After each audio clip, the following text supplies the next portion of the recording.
الله وبركاته. إن الحمد لله نحمده ونستعينه ونستغفره ونعوذ بالله من شرور أنفسنا وسيئات أعمالنا. من يهده الله فلا مضل له ومن يضلل فلا هادي له، وأشهد أن لا إله إلا الله وحده لا شريك له، وأن محمدا عبد الله ورسوله صلوات الله وسلامه عليه وعلى آله وصحبه أجمعين. اللهم صل على محمد وعلى آل محمد كما صليت على إبراهيم وعلى آل إبراهيم إنك حميد مجيد. اللهم بارك على محمد وعلى آل محمد كما باركت على إبراهيم وعلى آل إبراهيم إنك حميد مجيد. يا أيها الذين آمنوا اتقوا الله حق تقاته ولا تموتن إلا وأنتم مسلمون. يا أيها الناس اتقوا ربكم الذي خلقكم من نفس واحدة وخلق منها زوجها وبث منهما رجالا كثيرا ونساء، واتقوا الله الذي تساءلون به والأرحام إن الله كان عليكم رقيبا. يا أيها الذين آمنوا اتقوا الله وقولوا قولا سديدا يصلح لكم أعمالكم ويغفر لكم ذنوبكم، ومن يطع الله ورسوله فقد فاز فوزا عظيما. أما بعد، فقال سبحانه: أعوذ بالله من الشيطان الرجيم، بسم الله الرحمن الرحيم. رضي الله عنهم ورضوا عنه أولئك حزب الله. صدق اللہ العظیم. اللہ تبارک و تعالی نبی گرامی صلی اللہ علیہ وآلہ وصحبہ وبارک وسلم کے ساتھیوں اور صحابیوں سے راضی ہوا، اور وہ صحابہ رسول اللہ تعالی سے راضی ہو گئے، اور بے شک وہ اللہ کی جماعت ہیں، اور اللہ کی جماعت ہی کامیاب ہوا کرتی ہے. احباب گرامی قدر، آج کا دن ہمارے لیے ایک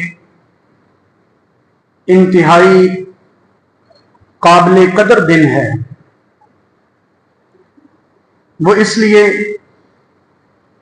کہ ایک تو یہ سید الایام، تمام دنوں کا سردار، جمعۃ المبارک کا دن ہے، اور دوسرا اس لیے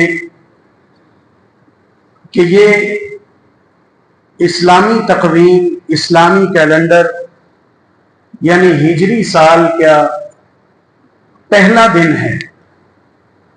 آج 1447 ہجری کا آغاز ہوا. آج یکم محرم الحرام ہے.